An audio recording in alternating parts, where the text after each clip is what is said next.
Hi అండి, అందరికీ నమస్తే. నేను మీ మేఘన. వెల్కమ్ బ్యాక్ టు మేఘనా డానియల్. ఈరోజు మన ఛానల్లో చికెన్ దమ్ బిర్యానీ రెసిపీ చేసుకోబోతున్నామండి. ఈ రెసిపీని నేను చెప్పిన విధంగా ట్రై చేసి చూడండి. కొత్తగా నేర్చుకునే వాళ్ళైనా చాలా సింపుల్గా, ఈజీగా, టేస్టీగా చేసుకోవచ్చు. ఒక్కసారి నేను చెప్పే టిప్స్తో వీడియోని స్కిప్ చేయకుండా మొత్తం చూడండి. అలాగే ఫస్ట్ టైం ఈ వీడియోని ఎవరైతే చూస్తున్నారో ప్లీజ్ నా ఛానల్ సబ్స్క్రైబ్ చేసుకోండి, లైక్ చేయండి. అలాగే పక్కనున్న బెల్ ఐకాన్ మీద క్లిక్ చేయండి. అలా చేయడం వల్ల నేను పెట్టిన వీడియోస్ అన్నీ మీకు నోటిఫికేషన్ వస్తాయి. సరేనండి, ఇప్పుడు మనం ఏమాత్రం ఆలస్యం చేయకుండా ప్రిపరేషన్లోకి వెళ్ళిపోదాం. ఇప్పుడు స్టవ్ ఆన్ చేసుకొని ఒక ప్యాన్ పెట్టుకొని అందులో ఒక టీ గ్లాస్ ఆయిల్ పోసుకుందామండి. ఆయిల్ పోసుకున్న తర్వాత హీట్ చేసుకొని 1 కప్ ఆనియన్ వేసుకుంటున్నాను. ఈ ఆనియన్స్ని బాగా ఫ్రై చేసుకోవాలి. నేను ఒక 5 పెద్ద సైజు ఉల్లిపాయలు తీసుకొని ముక్కలుగా కట్ చేసుకున్నానండి. దాన్ని 2 కప్స్గా తీసుకొని 1 కప్ వేసుకొని ఫ్రై చేస్తున్నాను. ఈ ఆనియన్స్ను మీడియం ఫ్లేమ్ మీద పెట్టుకుని ఫ్రై చేసుకోవాలి. చూడండి, గోల్డెన్ బ్రౌన్ కలర్లో మారాయి. ఇలా మారితే సరిపోతుంది. ఇప్పుడు ఆనియన్స్ మొత్తం తీసేసుకుందాము. త్వరగా తీసేసుకోవాలండి, లేదంటే మొత్తం బ్లాక్ కలర్లో మాడిపోతాయి, అప్పుడు చేదొస్తుంది. ఈ మాత్రం ఉంటే సరిపోతుంది. ఇప్పుడు ఇలా ఉన్నప్పుడు మొత్తం తీసేసుకుందాము. ఇలా మొత్తం ఆనియన్స్ తీసుకున్న తర్వాత ఇప్పుడు ఆ బౌల్ పక్కన పెట్టేసుకొని మిగతా ఆనియన్స్ని వేసేసుకొని ఫ్రై చేసేసుకోవాలండి. ముందు చెప్పిన విధంగానే మీడియం ఫ్లేమ్ పెట్టుకొని ఫ్రై చేసుకొని గోల్డెన్ బ్రౌన్ కలర్లో రాగానే ఫ్రై చేసుకొని ఆనియన్స్ తీసేసుకోవచ్చు. నేను ఒక 1.5 కిలో చికెన్ శుభ్రంగా కడిగి తీసుకున్నాను.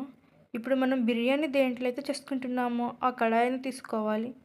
మనం శుభ్రంగా కడిగి పెట్టుకున్న చికెన్ ఇప్పుడు దీంట్లో వేసుకోవాలి. ఇలా మొత్తం వేసుకున్న తర్వాత 2 కప్పుల పెరుగును వేసుకుందాము. నేను క్వాంటిటీని బట్టి పెరుగును తీసుకుంటున్నానండి. 1.5 కిలోకి 2 కప్స్ కర్డ్ తీసుకున్నాను.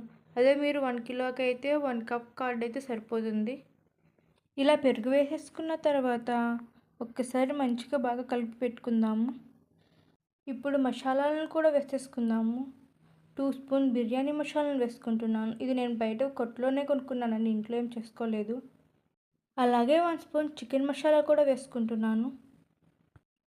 1 స్పూన్ ధనియాల పౌడర్ను, 1 స్పూన్ గరం మసాలాను, అలాగే ఒక పావు స్పూన్ పసుపును, అలాగే 2 స్పూన్ కారం కూడా వేసుకుంటున్నాను.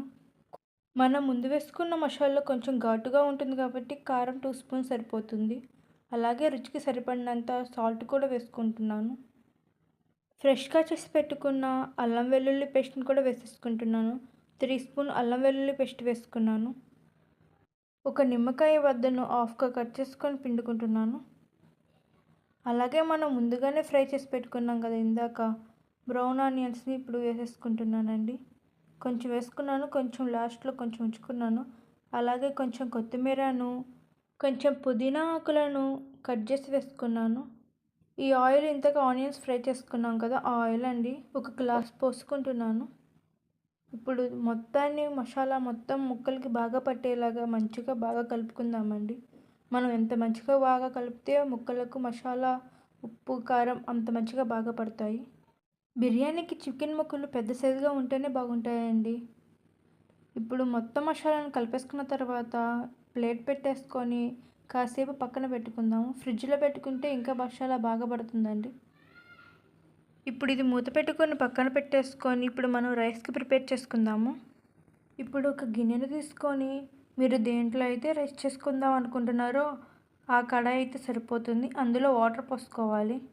ఇలా సగం కంటే పైగా కొంచెం వాటర్ పోసుకొని ఇప్పుడు మనం మరాఠీ మొగ్గను, అలాగే బిర్యానీ ఆకును, అలాగే 4-5 దాల్చిన చెక్క ముక్కలను,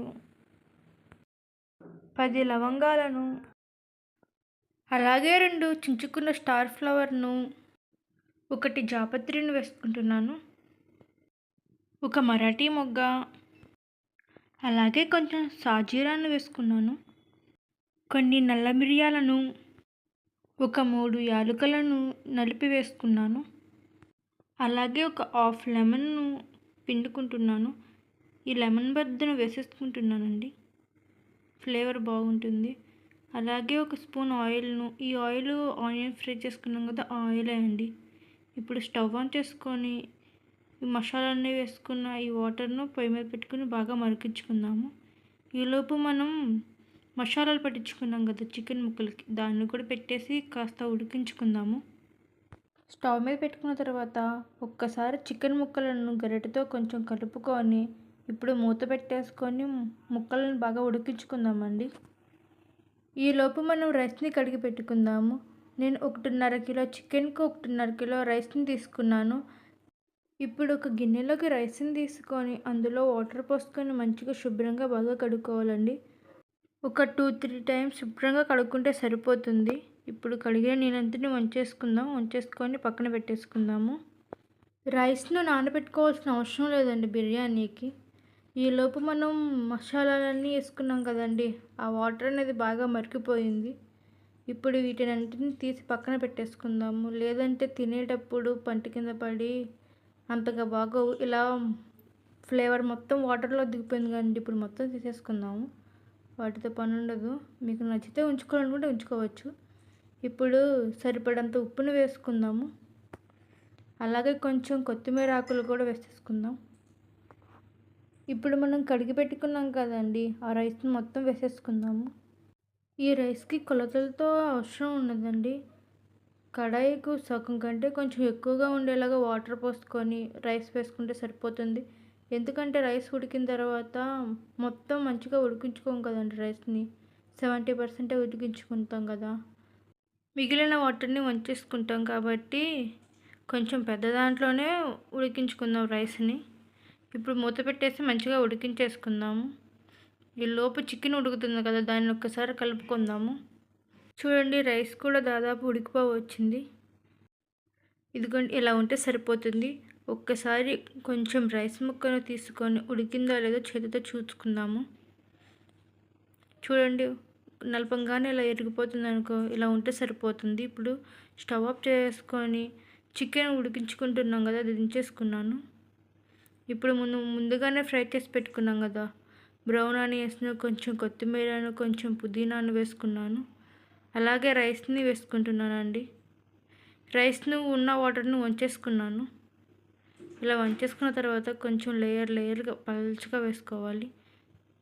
ఇలా వేసుకున్న తర్వాత కొంచెం ఆనియన్స్ను, కొంచెం కొత్తిమీరను, అలాగే కొంచెం పుదీనాను వేసుకుంటూ అలాగే ఆ రైస్ను వేసుకుంటూ ఉండాలి.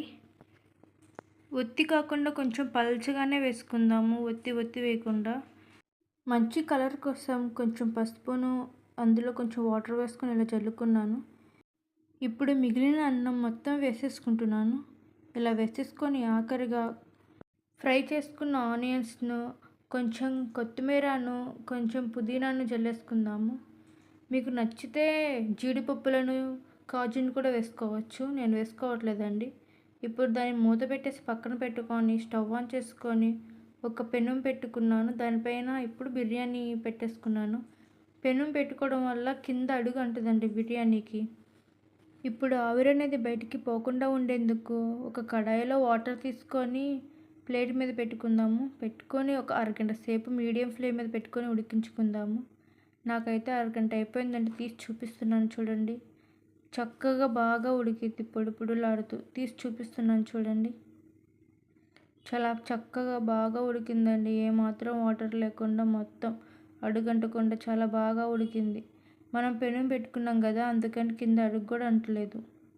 ఇప్పుడు ప్లేట్లో వేసుకొని సర్వ్ చేసేసుకోవడమే. చూడండి, ముక్క కూడా ఎంత చక్కగా బాగా ఉడికిందో మసాలాలు పట్టి. అంతేనండి, సింపుల్, ఎంతో రుచికరమైన దమ్ బిర్యానీ రెసిపీ తయారైపోయింది. మీరు కూడా ఒక్కసారి ట్రై చేసి చూడండి. అలాగే నా వీడియో కానీ నచ్చినట్లయితే నా ఛానల్ని సబ్స్క్రైబ్ చేసుకోండి, లైక్ చేయండి. అలాగే పక్కన ఉన్న బెల్ ఐకాన్ మీద క్లిక్ చేయండి. మీరు ఈ రెసిపీని ట్రై చేసి నాకు కామెంట్ చేయండి ఎలా కుదిరిందో మీకు. Thank you for watching.